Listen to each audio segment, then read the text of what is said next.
Guys, once again, this call is going to be super valuable for anybody that feels like they're struggling. Maybe you're not, losing weight. Maybe you're not seeing the best results. And maybe there's something there that you're not seeing, right? Hence a blind spot. Me and David had a great conversation. He brought to my attention, like, hey, Joe, I'm kind of stuck right here. The scale's going up a little bit, then down a little bit, then up a little bit, then down a little bit, yo-yo, right? Rinse and repeat. So I was like, hey, hop on a call. Let's ask some questions. Let's talk, right? Because maybe there's something in there that I can see that maybe you're not thinking of, and we can just help you out when it comes to losing weight. All right. So, David, this right here is going to be very valuable to talk about when it comes to figuring out any kind of, once again, blind spots that maybe we're just stuck at. You're right now about 248, 247 pounds, right? Yes. Okay. And what are you trying to get down to? Just so I know.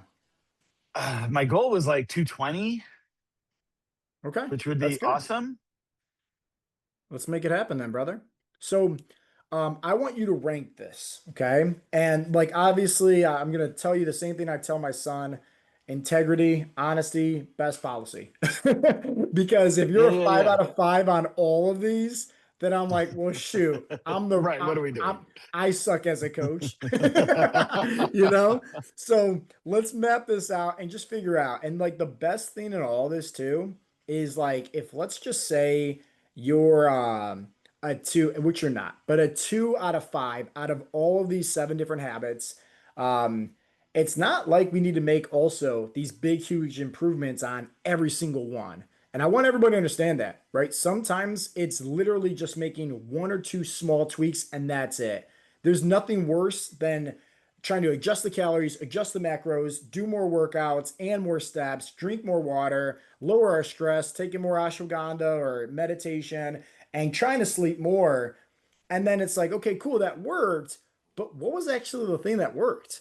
Because sure enough, you're going to hit another stall, you're going to hit another plateau. That's just what happens, right? It's called adaptation. So it's like, if we can just figure out what are those few small things to kind of throw at, see how that affects your body, then that's great. Because then we can focus on some of the other things down the road, not doing it all too much, where sometimes too much too soon could be self-sabotage because it's not sustainable, So keep that in mind, okay? So in terms of calories, I know you're at 2,000 calories currently right now. How confidently are you hitting 2,000 calories, right? Like Monday through Sunday across the board. Like what would you say on a scale of 1 to 5? So I'm going to say in the last few weeks, I would say a 4. Last weekend was a little hard um, because I was away visiting my daughter. That became a little bit different, but I tried to pay attention. I tried to track what I could, and then I think as the day went on, it fell apart. Yeah, That was Saturday. and that's Um, okay.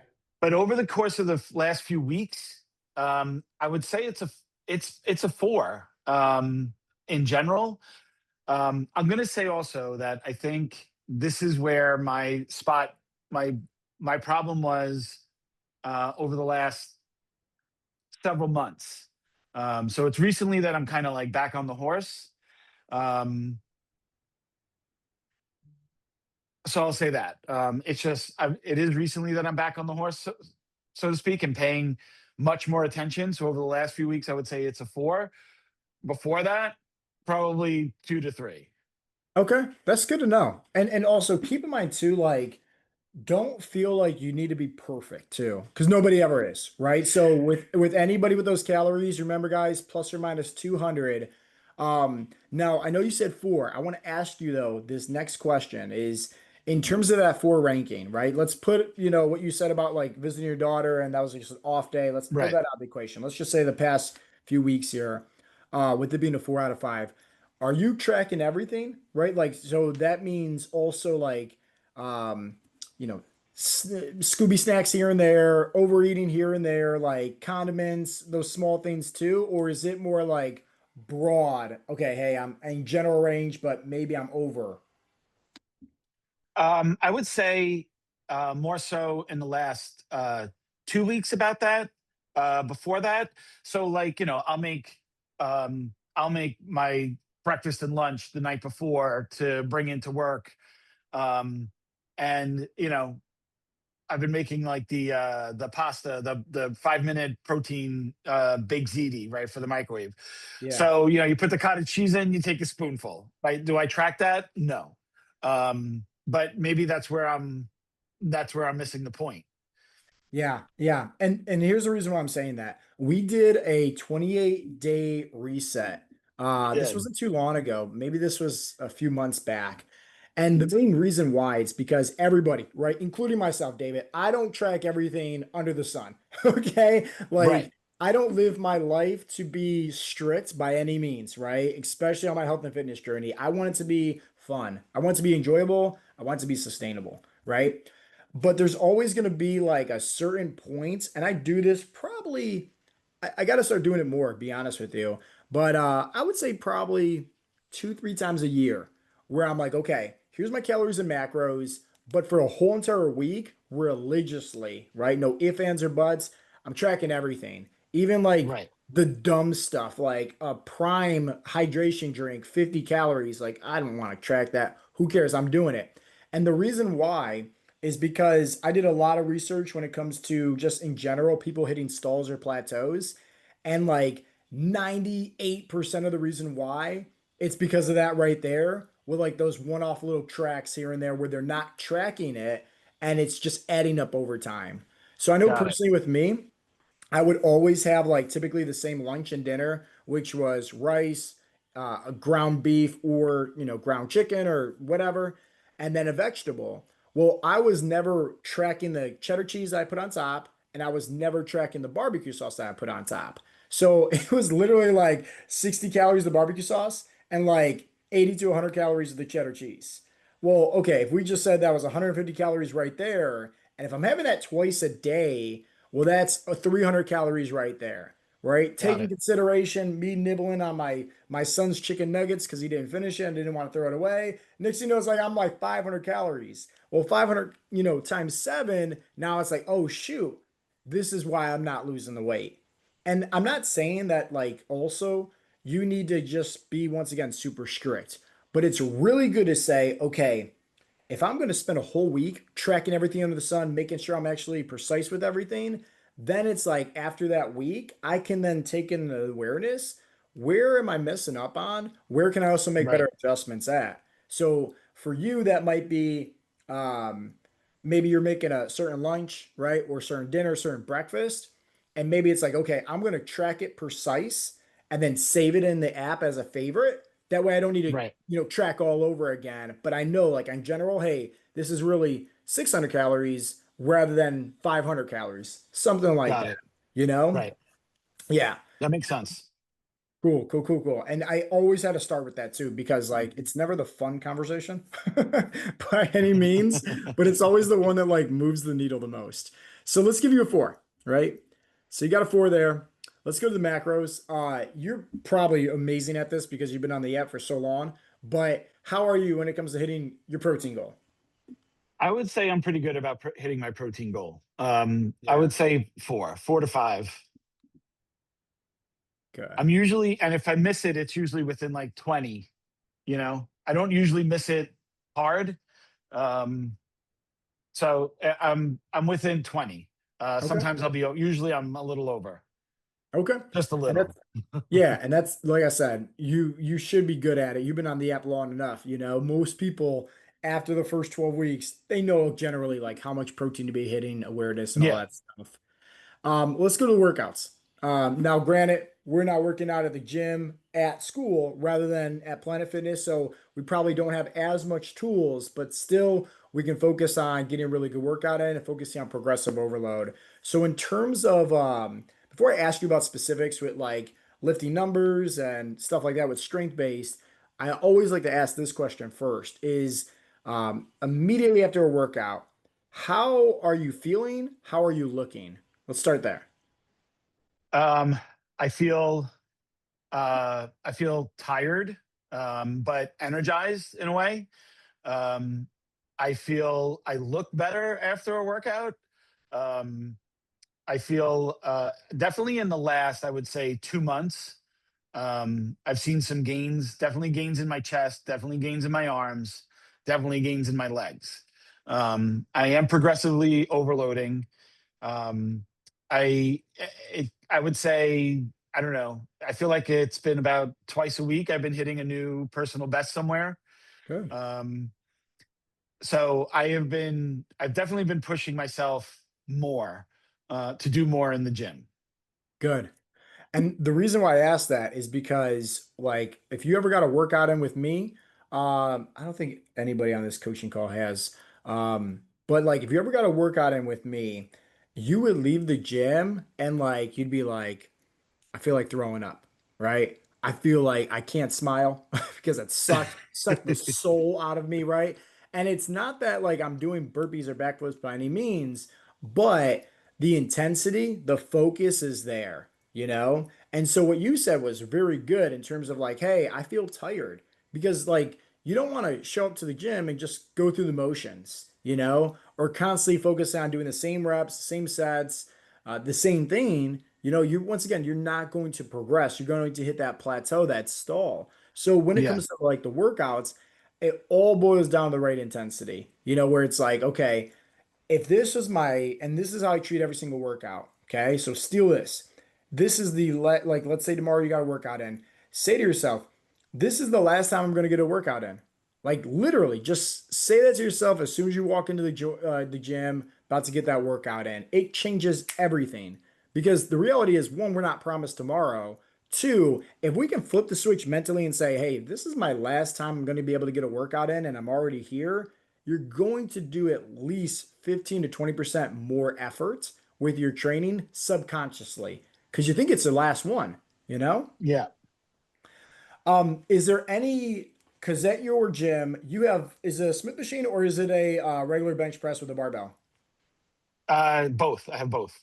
Okay, perfect. I think for you, we're gonna blitz through this real quick, but then it also might be something, and this is like one of those coaching woo-woo things that I get into a lot, where it's like if let's say you're a 4 out of 5 on everything else that we progress with, then it's like cool, right? And if all your data looks good, then it's like awesome, great. What do we do next? We change the goals. And I do this a lot with guys too, David. So it's like maybe for you that's giving you a bench goal because now you're not focusing on the weight loss goal. You're focusing on getting stronger with that bench. What always happens though, you lose the weight in the process. Right. So, what would you rank yourself for the workouts out of 5? I'm gonna say four, because the weekends are tough. I don't always do abs on the weekends, but during the week, those 5 days are intense. I feel Good. like I'm working really hard. Yeah, and as far as the ab circuits goes, that's the icing on the cake. You know, like Yeah. meat in the batter is lifting the weights at the gym. Let's go to steps. How many steps on average are you getting? So I'm gonna say on average, it's about 9,000. Oh, you're good. Yeah. Uh, Depending on how much I'm working around school, how much, if I'm sitting too long, I'll take a walk, either around the building or I'll go out for lunch, something like that. So I do get my steps in. Perfect. Yep. And like obviously, yeah, we can make some improvements to that, you know, and bump it up to 10, 11, but still Right. anything above 8, you're good. What about the hydration? I know personally for me, like, kid you not, David, I've been doing this since 2017, and I like probably 3 weeks ago, I had to adjust my habits and put on there, start drinking more water again. Because like Right. some of these things that's the foundation we're like, oh yeah, I'm drinking plenty of water. I know I should be drinking more water. And then it's like, oh shoot, I really am not when I'm actually tracking this. How are you on the water? I am good on water. I felt like at one point I was like overwatering, like I was drinking like 4 40 ounce, but I don't know if I can do that. Like if I could actually overwater myself, but I was drinking 4 40 ounce water bottles. I backed it down to three, and then whatever else I'm drinking at night. So I'll have three water bottles like during the day, and then usually like a bottle of seltzer or something like that at night, with dinner, a liter. Um, so I feel like I'm getting my gallon 100% a day. Perfect. So right now you're really good on everything, which is good. What about stress? And these are like also just for everybody that's watching this. These two right here, guys, matter the most more than this stuff right here, simply because hormonally, it's spiking your cortisol levels, right? And when your cortisol levels are spiked, lipolysis, which is your body's hormonal process to lose fat, kind of hits a little stall. So stress, we'll go there first, then we'll go to sleep. How would you rank yourself on the stress, David? So recently it's been better. I will say that. Recently it's been better. Um, I'm going to say overall it's probably a 3. And I'm going to Okay. also say the same thing about sleep. I try to I've been getting like 6 to 7 on the weekends. I find like I'm like really tired and don't really want to get up to do anything for a while. I like sleeping in all of a sudden on the weekends, which was never my thing. Um, so I would say the sleep and the stress I need some work on 100%. Okay. So then for the rest of today's call, let's focus just on that. And here's the reason why, once again. Um, You just want to make small little tweaks. That's it. And small tweaks can make a world of a difference. Now, the best part in all this is that now it becomes fun because now it's like, all right, we just got to make sure that all these are at least a 4 or 5, right? That's it, right? You don't need to be a Right. 5 by 5 on everything. But if you, let's just say, right, you had a 4 out of 5 on the stress and the sleep, okay? Then it's like, cool, we'll go through your data. And then sometimes it's making another smaller adjustment. So, for example, like Coach Jason, he lost over 120 pounds. One of the adjustments that we made was literally getting this guy just to eat more carbohydrates, like moving the carbohydrates from the evening time to in the morning time, and small little shift, no changes with calories, no changes with macros at all, instantly start losing weight. And it's simply Wow. because, once again, like your body goes through that adaptation. So if you're always hitting the same macros, the eating habits are typically always the same results, right? Right. Small shift, it changes everything up. Um, Right. so that's a coaching, right, cue and tip, right? And then the other one that I talked about earlier was, once again, giving somebody like a bench press goal or a squat goal or leg press goal, something like that, where they can focus more on the strength side of the things. And as they're doing that subconsciously, they're working harder towards that goals, the body fat drops, you know? So Okay.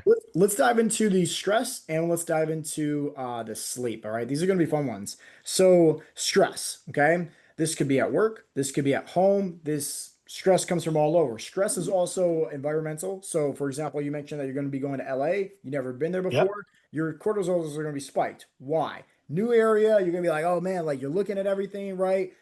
Awareness is going off. It's the same thing as if like you never drove somewhere before, like you're constantly looking at your GPS, you don't want to get lost, and you're looking at your Right. surroundings.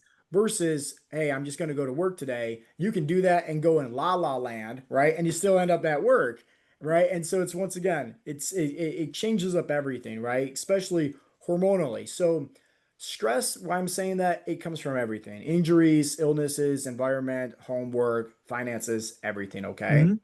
When it comes down to stress, the best thing by far is the story that you tell yourself.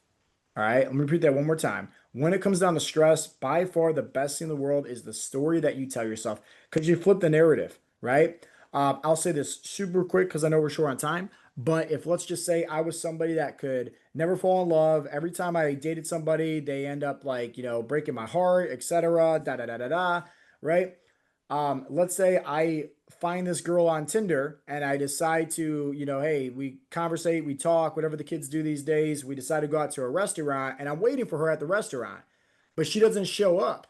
She doesn't call me, she doesn't text me, anything like that. Instantly think about where my head is going to go. Hey, nobody loves me, right? Like like whatever. It's just that's where my head's going to go because that's the story I've been telling myself.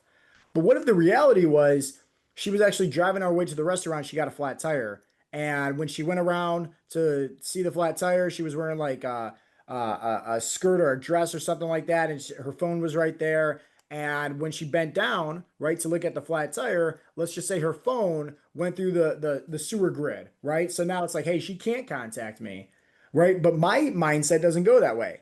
It goes to Right. worst case scenario, right? So it's like about switching the scarcity mindset to the abundant mindset. And it all has to do with the story that we tell ourselves, right? So that's the first thing: is how can we change the narrative?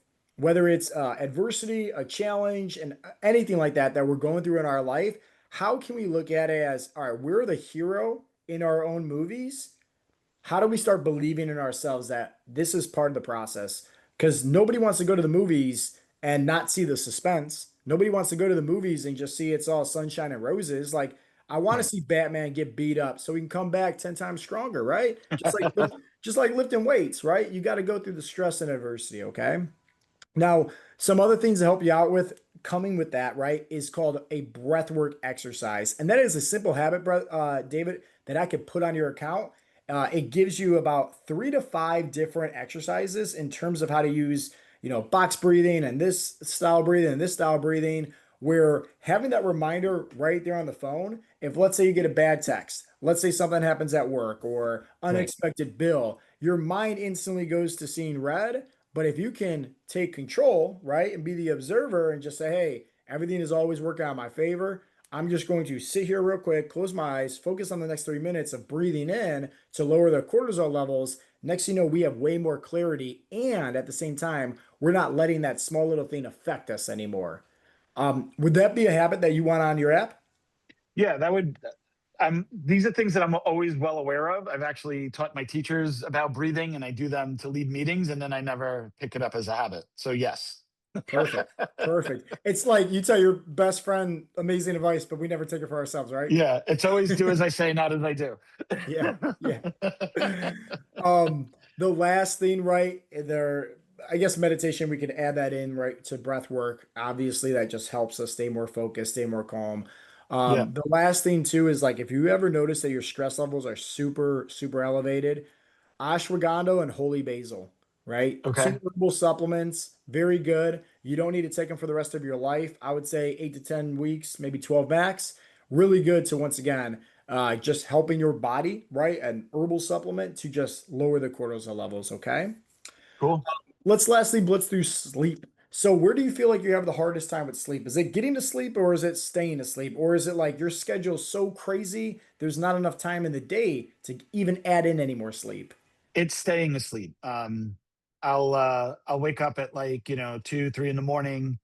I get up around like 4:45, but so 2, 3 in the morning, I'm like, I'll wake up and then there's something like on my mind, right? Mm, Like the other night, it was the trip. Like you were talking about being anxious about the trip. It's like, I'm going by myself. Usually I'm with somebody. New place. I woke, a few nights ago. It was money. Like, am I gonna, yeah. it was Yeah. about, this bill came in, this was unexpected, that sort of thing. Yep. So And it's staying so asleep.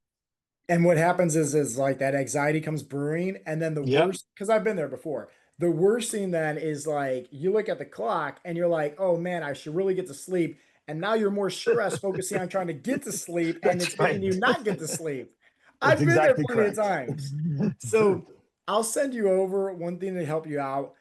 It's a short little breathwork meditation, and it's just a friendly reminder also, right? Like, hey, do this in the midst of the storm. I think I got this from actually a video I watched about like the military, how somebody can go to sleep in like within 2 minutes. And it kid you not, right? It's just awareness of your body because it takes the awareness off of the mind, right? Got it. Sometimes our mind likes to play tricks on us because it's trying to protect us, meaning like the bills and the trip and all that stuff. These are real things, right? But it's like we don't need to be focusing on this at 2 o'clock in the morning. We have Correct. other things to do, like get to sleep. So the little breathwork meditation is very simple, okay? You That'll be close awesome. your eyes, right? Big deep breaths where you're focusing on just counting in 4 or 5 seconds into your nose, hold it 4 or 5 seconds out through your mouth, right? Release again. And then you want to focus on putting your eyes, right, as you're closing them, focusing on just looking at pretty much like your forehead, right? This is Right. going to also trigger what's called an alpha brainwave to help you just get more, just more calm, more peace. But then you want to do a body scan, right? Right. And what I typically like to start off with is once again my head because I'm focusing on right there. And so I will focus on just this part of my head. I would literally just say to my head, like, relax, release, relax, release, right? I'm saying that mentally, and I'm focusing on all the muscles just melting, right? Just melting. And then I'll go to my face, and then my shoulders, and then my chest. And I kid you not, there's been several times where like I'm getting to my knees, my calves, and then out like a light, you know? Right. It always works. And why does it work so well is because you're taking the awareness off of the bills, off of the travels, off of whatever the anxiety is, and you're putting on something that you can actually control, right? And that is your body, and that is releasing the muscles. And when you release the muscles, they're not so tense, hence it makes you more relaxed, okay? Yep. Uh, but let's also help you out in another area if this is the culprit. Because who knows, maybe this might be able to make you stay asleep, and then it's like we don't even need to worry about where our head's going. Do you wake up because you got to take a piss?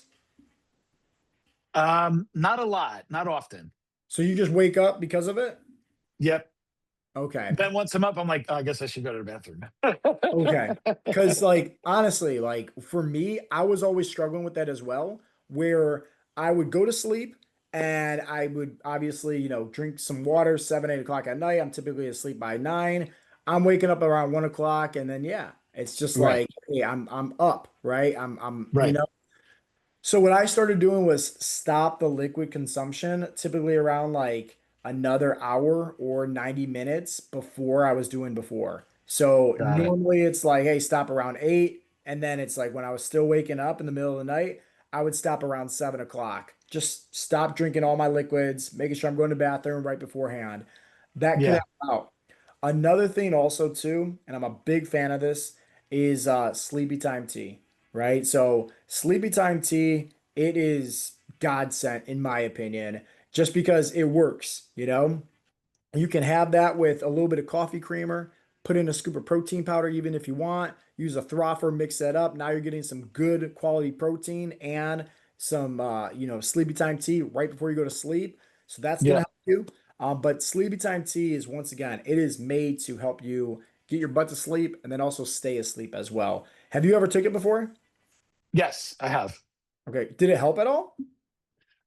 It did. Certainly getting to sleep, it helped 100%. Okay. Staying asleep, eh, every so often. Okay. Well, perfect. Let's do this then. Um, Stress and sleep, that's the culprit for right now when it comes to making adjustments.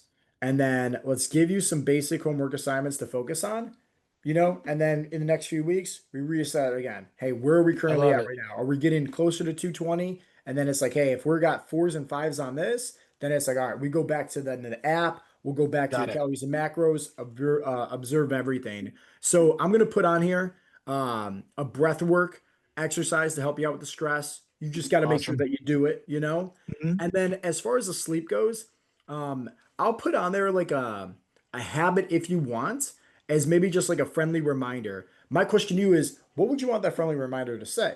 Would you want it to be like, stop drinking the liquids by X amount of time, or would you want it to be like, um, you know, nighttime meditation or something like that? Like it's Maybe up a to you. nighttime meditation. Okay. Yeah, Yeah, and then I'll send you over that video also. That way there's that more would be great. clarity in there, just kind of help you out, okay? Thank you, Joe. Hey, no problem. No problem at all. Was this helpful at least? It was. It was Good. very helpful. Thank you.